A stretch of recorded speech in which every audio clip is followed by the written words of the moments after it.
Welcome to the BAPS Better Living Podcast. Thank you for choosing to spend your time with us today.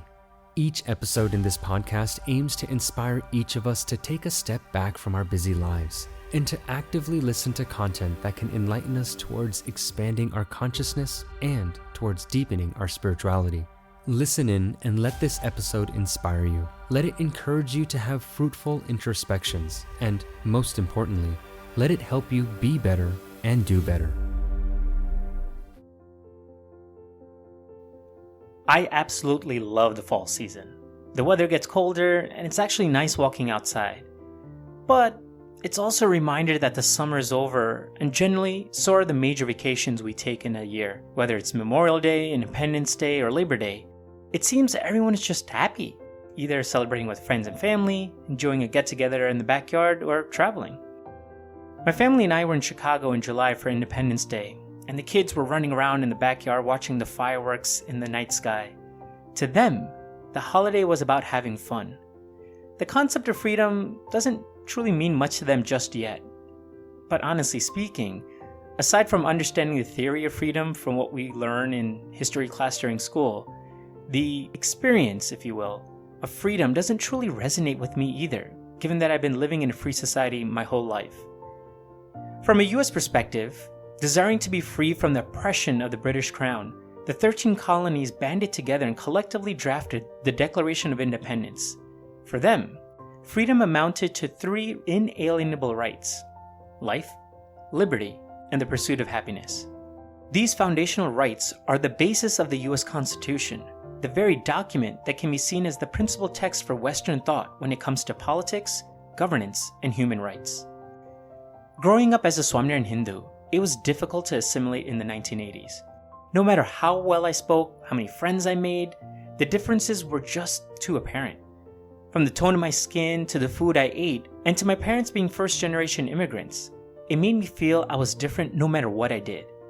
So naturally, there were times I questioned why was I so different than everyone else. But in the end, being Hindu and religious were important to me, even as a kid. So I learned just to accept that I was just different. But something interesting happened as I grew older. Despite the preconceived notions of what Hinduism is, with all the different festivals, the multitude of deities and images you find in a Hindu place of worship, also known as mandirs, there are tremendous similarities with all the other major religions of the world. While the buzzwords of liberation, salvation, nirvana, moksha are all different, in the end, the reward is the same: eternal happiness. Or better yet, in pursuing salvation, you're in the pursuit of happiness, the very inalienable right mentioned in the Declaration of Independence. If taking a step back, the pursuit of happiness must follow the other 2 inalienable rights, life and liberty. Without those 2, how could you possibly pursue happiness? Life is life, right? There shouldn't be more to discuss than the fact that you need to be alive, well, to be alive. But let's think about it for a minute.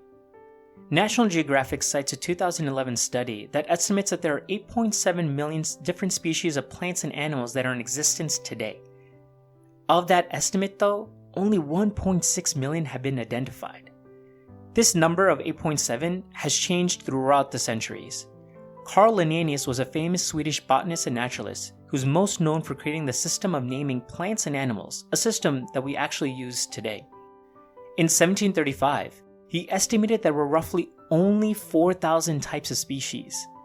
As more were identified, naturalists in the late 19th century estimated more than 500,000 species must exist. It seems the more that we're able to properly identify, the higher our estimate goes. Interesting enough, religious scriptures in Hinduism state that there are 8.4 million types of species of life. These scriptures were written at least 1,500 years ago, if not longer. Quite impressive to be able to estimate that number such a long time ago. Irrespective of the actual number though, the point is, there are a lot of life forms out there. Hindus believe in reincarnation, where a soul goes from one life to the next until it attains a human life form. Only upon being human can one perform new karmas or deeds that could either lead to going through the 8.4 million lives again, or to salvation. But even if we leave the religious aspect aside, we all could agree that without being human, the richness of life just couldn't fully be experienced. Whether it's complex reasoning, the ability to communicate multiple languages, to pursue knowledge for the sake of knowledge, or to express ourselves through art, most of these tasks can only be done in the human form.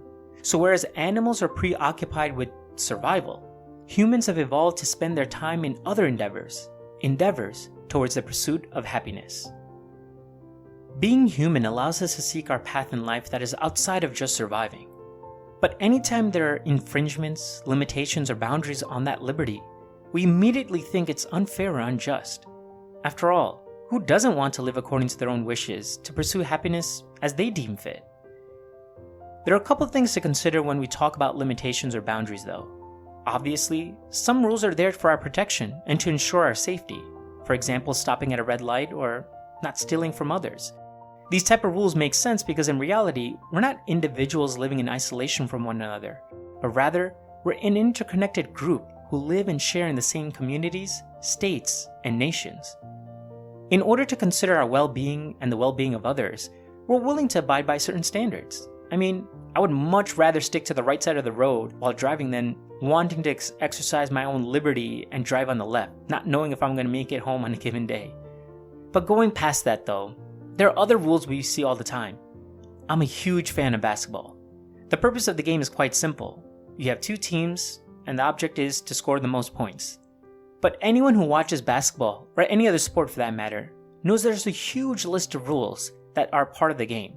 You can't just decide to go out of bounds to get around a defender, or run without dribbling the ball, or take more than 24 seconds to shoot the ball. If you try to, it's a turnover because you broke the rules. Are these limitations a bad thing? As a thought exercise, let's just pretend there are no rules and we can do whatever we want. What would that result in? A no-holds-barred, all-out chaotic game. With no rules, nothing prevents anyone from holding a player to stop them from scoring, or 8 players just jumping on the court at the same time so they could score a little bit better. In fact, that's probably a game we just don't want to see. I absolutely love my kids, but when I see my 5-year-old trying to play soccer, and there are 10 kids in the same scrum trying to kick the ball, it's not the most tantalizing 20 minutes of my life. But once everyone agrees on the rules, now they can focus on actually getting better, or becoming the best within that rule set. That essentially results in players who abide by the same rules as everyone else, but are still able to set themselves apart. The Bill Russells of the world, the Dr. J's, Magic Johnsons, Michael Jordans, and the Stephen Currys of the NBA world. This of course doesn't apply just to sports.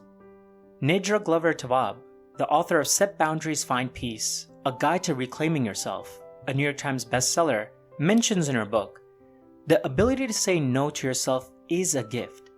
If you can resist your urges, change your habits, and say yes to only what you deem truly meaningful, you'll be practicing healthy self-boundaries. So in fact, when you limit your liberties, you're actually becoming happier or becoming a better version of yourself. Why? Because you're quieting the noise around you and focusing on that which is most important to you. After all, wouldn't you want to get the most bang for your buck? We only have a finite number of hours in a day. Is it better to invest your time in a quick thrill that will be forgotten in a few days or months, or on something that will last much longer? In religion and spirituality, the concept of limitation is important. The more you limit yourself in indulgence or desire of the worldly pleasures, you actually are experiencing liberty. No longer are you shackled by your urges, but in fact, you are free of them and find happiness and contentment in that which you have. This reminds me of a question that was asked of my late spiritual guru, Pramukh Swami Maharaj, whose centennial birthday is being celebrated this year. It revolved around the idea of living life according to the rules, or dharma, also known as niyams. The question: the effects of the 21st century and its technology can already be seen. What do you have to say on this? His response: if we live a virtuous life, there will be no ill effects on us on the 21st century. Satya Yuga is coming. We hear this clarion call every day, but by living within the boundaries of dharma and niyams, staying away from addictions such as alcohol, theft, corruption, etc., we are already living in Satya Yuga. If our life is pure, we are in Satya Yuga. If individuals do not progress within, we, in spite of being in the 21st century, are in the Stone Age. Despite living in a time with massive advancements in resources, technology, and the sciences, can we really say we are better off than those humans living in the Stone Age? According to Pramukh Swami Maharaj, the answer is flatly no. Having more things does not equate to more progress or happiness. It's our character that determines progress and happiness. If you boil it down, what is it that we truly want in life? It seems pretty clear. Happiness, or as the Declaration of Independence puts it, the ability to pursue happiness as a right.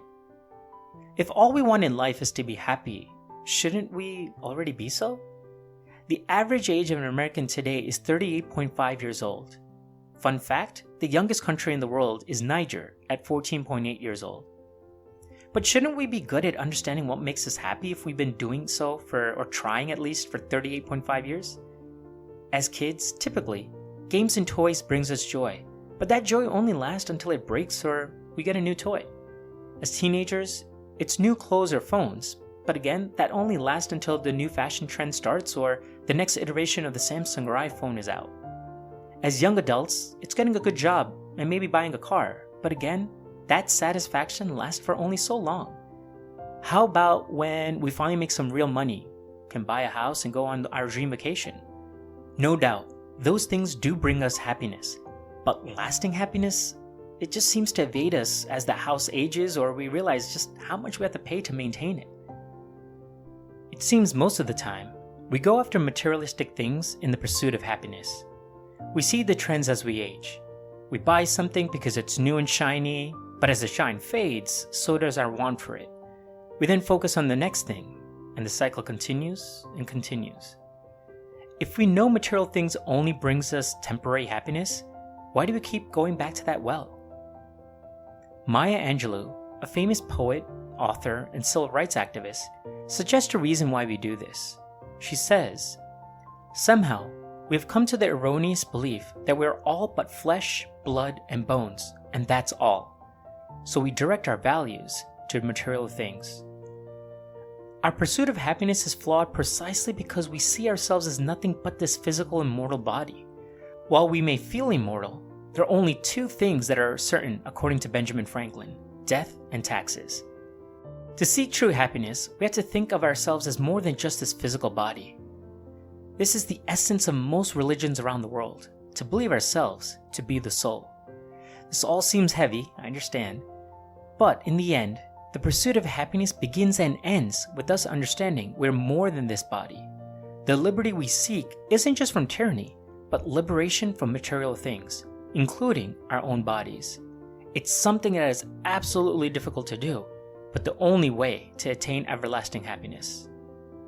Who knew that 35 years ago, as I started kindergarten, that the Declaration of Independence and my religion were telling me the same thing all along?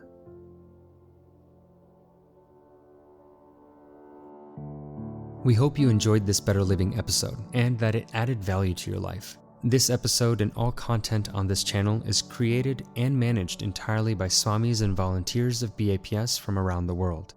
Our volunteers are continuously inspired by the sincere, transparent, and selfless lives of Pramukh Swami Maharaj, the former Guru of BAPS, and Mahant Swami Maharaj, the current Guru of BAPS. Their character, their teachings, and work have inspired millions of people across all backgrounds, faiths, and cultures throughout the world. They have encouraged all, regardless of one's beliefs, to live a mindful, a balanced, and a harmonious life. If you enjoy content that inspires you to be better and do better, and you would like more Better Living content, follow us on Instagram and YouTube by searching for BAPS Better Living. Thank you for choosing to spend your valuable time with us.